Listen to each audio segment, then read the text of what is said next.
Hello geography fans, and in this video we're going to be taking a look at episode 8 of the Second American Civil War.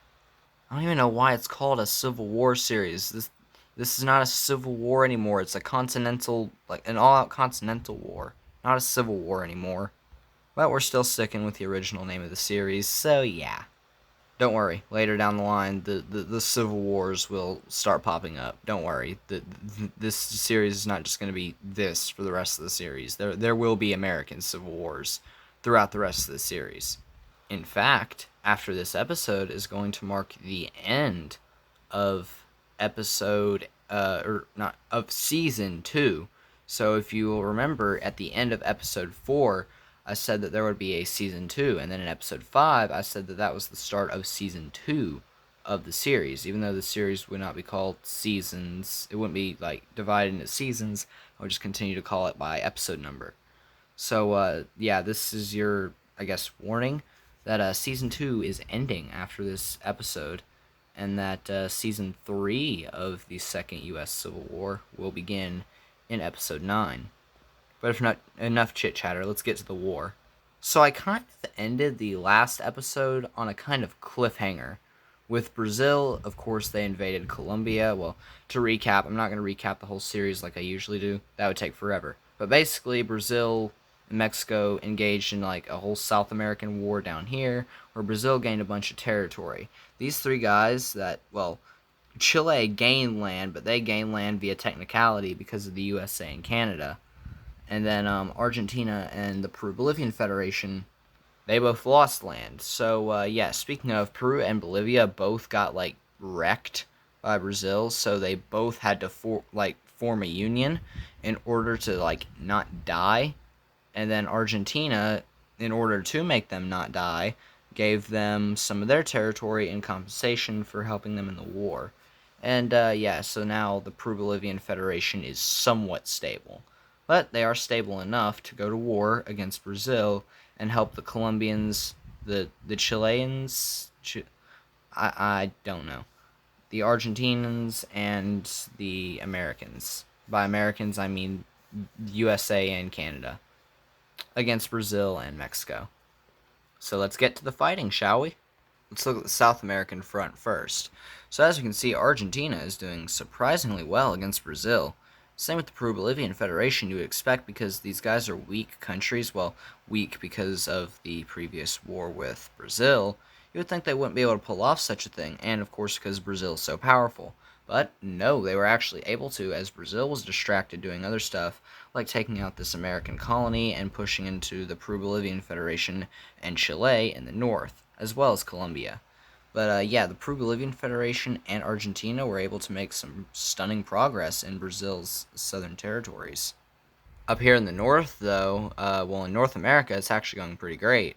As America's only lost like some small coastal colonies in Mexico, and the Americans and Canadians are, well, they're kind of blitzkrieging through Mexico right now. They've already taken Mexico's capital, so realistically, Mexico should be out of this war because they've lost most of their actual, like, Mexico territory. But no, Mexico's still continuing to fight this war. That's going to come back to bite them later. We can see from this updated new war front that, well, Brazil and Mexico are actually kind of making a comeback in this war, as a joint Mexican and Brazilian force absolutely pummels Colombia up here in, well, the north of South America, but the south of North America, if that makes sense. And Colombia is now on the verge of surrender. Speaking on the verge of surrender, Peru-Bolivia, you're not doing so good. The Peru-Bolivian Federation still somehow holds on to this small little area of Brazil's land, and Argentina has only further expanded their front into Brazil, now starting to curve up, kind of like a boomerang-ish, in an attempt to shoot up towards Brazil's capital. Of course, they know they won't be able to capture it because they simply just don't have the manpower for that, but they hope to at least threaten it to kind of scare Brazil to let their other allies get back up on their feet. A pretty smart strategy, if you ask me. And over here in the Mexican front, literally nothing changes other than the United States getting kicked out of the Yucatan Peninsula. Okay, what the front door just happened over here? Well, basically, you remember how I said that Mexico not surrendering even though their capital and most of their actual territory had already been captured? Now, I said that that would kind of prove to be a fatal flaw in Brazil and Mexico's plan. Well, yeah, Brazil started sending their best armies up north to fight the Americans and Canadians to help the Mexicans who had pretty much already lost at that point. And in doing so, Brazil was distracted, so yeah, this was kind of able to happen to them. So Brazil's probably screwed now. I mean, their capital's still decently safe, but might want to watch out for Argentina because it looks like they're coming for it. Basically, a mass buildup of American and Canadian troops on the Chilean border managed to break through Brazilian defensive lines and punch straight through and into Brazilian territory itself. Now, let's look at the other front, shall we? See that Colombia has capitulated, and this front hasn't moved an inch. Good job, Brazil. Good job. After a joint Peru-Bolivian and Chilean counteroffensive in northern Brazil, and a reliberation of parts of Colombia, and Colombia also chipping into the war effort a little bit into Brazil, and an American landing back on their original colony, basically, and then reestablishing their colony, and then Argentina capturing the Brazilian capital, leads to Brazil surrendering to all parties involved in the South American Civil War.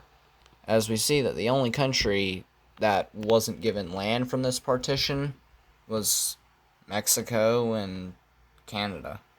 Because, of course, Mexico is allies with Brazil, so why would they take land from Brazil? And also because they kind of really couldn't, because they don't border each other.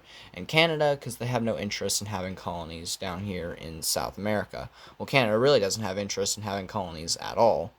But America sure does, so they're going to take advantage of this. And now it's Mexico's turn. Boom.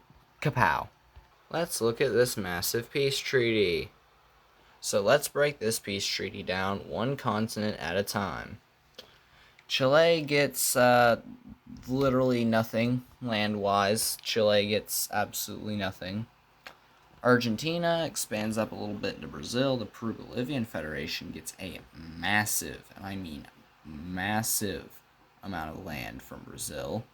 America expands their colony, and the rest of Brazil is just left alone. Of course, Colombia gets back the territories that Brazil illegally stole from it, as that is the whole reason the war broke out in the first place.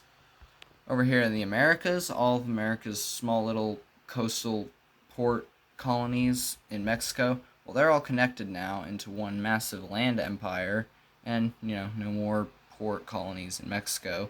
And, Mexico is reduced to just this, centralized, Central American, puppet state.